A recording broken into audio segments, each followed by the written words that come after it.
At the end of this day, one shall stand, one shall fall.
There's no way the outcast could have taken out an entire squad in a fair fight. It's not possible.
Sprinklers, they should be able to put out the flames.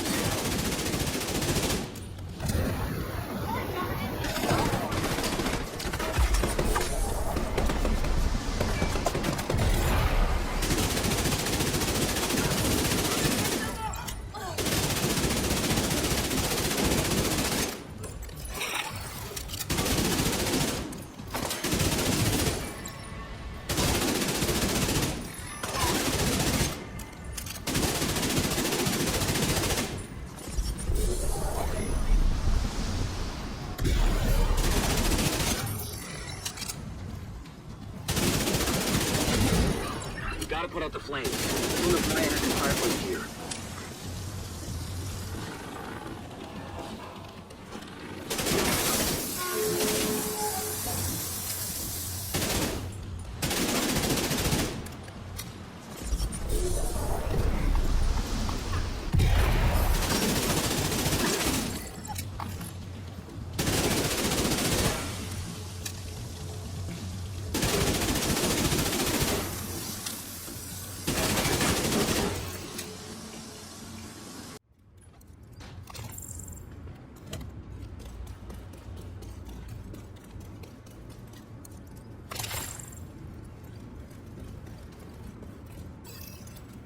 I'm safe for now, but I don't think they're gonna stop coming after me.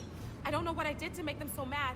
You have to stop them. What is up, my fellow Division 2 agents? Welcome back to the channel. It's D Werewolf Gaming back with another Division 2 video.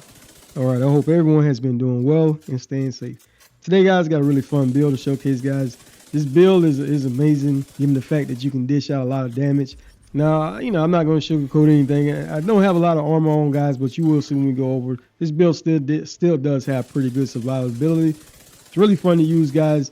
And I know most of you veteran players by now, guys. I know if you did watch the gameplay, and most of you already know I do have the Striker's gear set on. And a lot of my videos I've been making, guys, I try to make all kind of build videos with a lot of diversity, guys, and not always using them, builds like the meta like Striker, for example.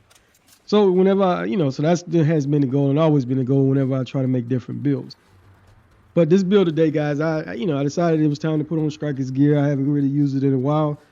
And, like I said, this gear set is very powerful, still very fun to use, and I really enjoy it. And it works great with this particular setup I got here. Now, the only issue, like I said earlier, guys, is that I think I got right 1.1 million armor on. And so, the goal is to take these ads out as quickly as you can, because these guys, they can do a lot of damage to you really quick when you're playing with these modifiers. And also, for some reason, guys, the health regen is broken with these modifiers. Some of these guys, you be shooting them, and is literally while I'm shooting them, their health is regening very fast. So that is definitely an issue. But overall, guys, this build here, you still can kind of counter it a good bit, and I really enjoy using it. That being said, I do want to give a big thank you to everyone that continues to support me on my channel, especially those who always have something positive to say, guys. At the end of the day, playing video games are designed for fun. I've been gaming for quite a few years. Majority of my life, guys. Started off with the Atari and Mario and all these other type games, and still gaming now and then. I use it as a way to relax. So whenever I bring you content, guys, I just want to bring you stuff that's fun. You get to the point, play the game, guys, and have a blast. With that being said, though, all you positive gamers out there, guys, really appreciate those who always take time to give a thumbs up and always have something positive to say, guys. All right, so we will get ready to go over this build shortly. And then stick around if you want to see a little bit more gameplay, because I do got a little bit more gameplay as well.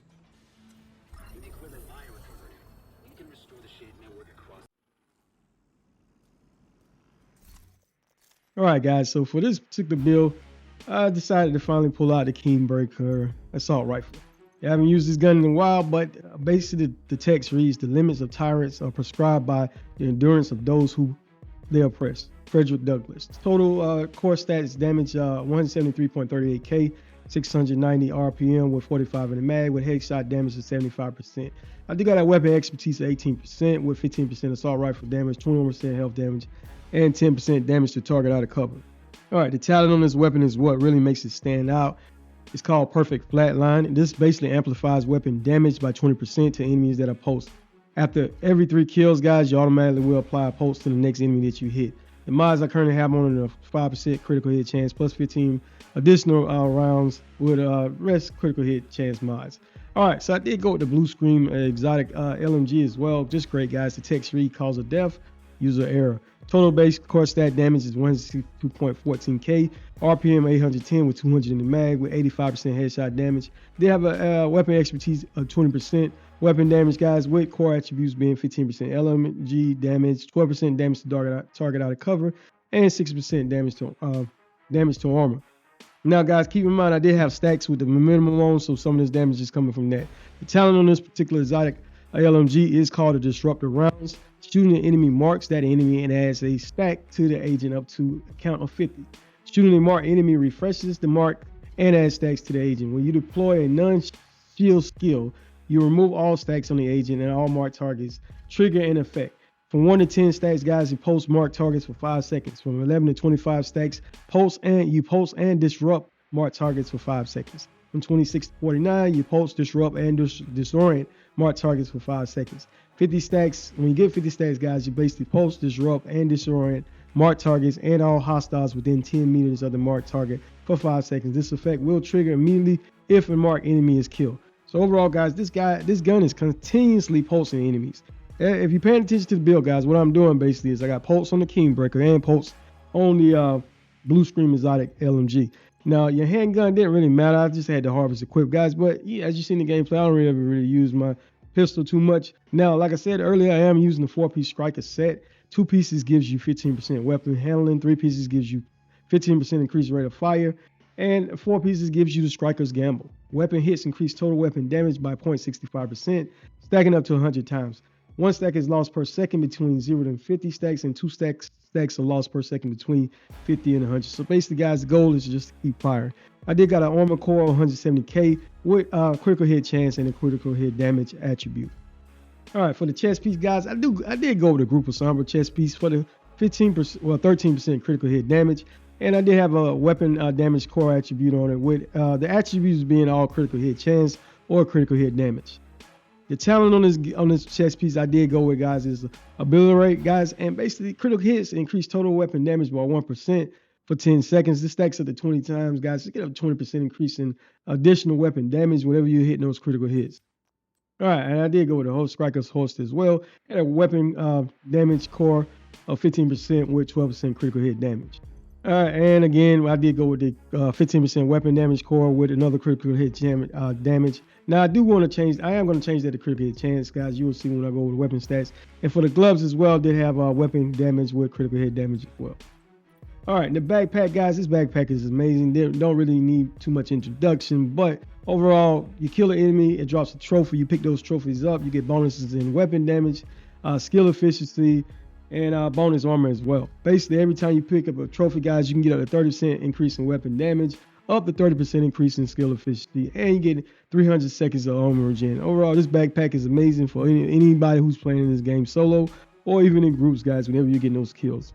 All right, guys, for the skill, I did go with the Banshee pulse because I felt it worked great. Guys, and plus you're going to be pulsing those enemies. Basically, whenever you use the Banshee pulse, guys, you disorient those enemies.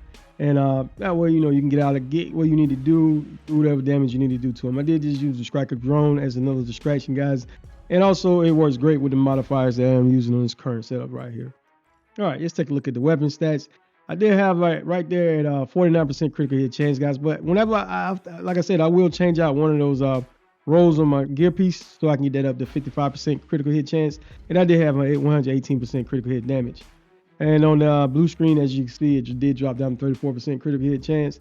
All right, guys, and the headshot damage is 75%. Now, I said before, this build is pretty squishy. I did have the right at 1,139,460 armor with 113,946 armor back on the kill. So like I said, this build is pretty squishy, guys, but you're going to be doing so much damage as you've seen in the gameplay on Heroic, guys. You will be taking these enemies out pretty quickly. And as long as you're doing that damage, guys, you will be able to stay alive. If not, just get in cover, you know. All right, so I did go with the gunner specialization. By now, most of you know, but if you're new, every third reload is 50% faster. Whenever you kill an enemy, you do get 10% armor back on the kill. And one important thing, guys, it does allow you to use the Banshee Pulse. This is basically what I'm using in this setup. And also, don't forget to equip the correct weapon element. That way you can get your bonus assault rifle damage and your bonus LMG damage. Basically, whatever gun you're using, just remember to equip the correct weapon element. All right, so let's take a look at the modifiers, guys. So most of you already know the rogue momentum is the modifier. I'm not going to really read all of this, guys, but basically what it does is you're getting a boost in a little bit of everything. Reload speed, action, movement speed, everything. So that's the main thing that's going on with this season, which is very fun. Now, I did use the overdriver as the active modifier. And point blank, guys, it's very simple to use. You're getting 30% bonus weapon damage, 30% skill damage with 30% rate of fire with unlimited ammo during the time period. Now, you do have a cooldown on that as well, but some of the other modifiers will help out with it. I did go to aggressive drone. This increases the drone's damage by 50%, but does reduce its duration. And I did go to critical recovery because critical hits will restore 0.5% of your max armor. And microwave coils is just great because up to 4 enemies affected by pulse now receive the burn status effect. You gain 5% bonus momentum for every enemy that is affected by it. And this comes in handy, guys, because in some certain situations you may be getting, too many of them might be surrounded around you, and it is great for crowd control. All right, if you didn't want to use the aggressive, you could have easily you went with critical momentum. All right, guys, I hope you enjoyed the build, like the gameplay. If you're new to the channel, guys, you like the content, please feel free to hit that like, share, and subscribe. It does not cost a thing, guys. All right, and if you really enjoy the gameplay, guys, I got a little bit more gameplay, so stick around just to show you a little bit more of this build in action, guys. All right, D-Werewolf out.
Got a visual on additional hospital.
Compound is all clear.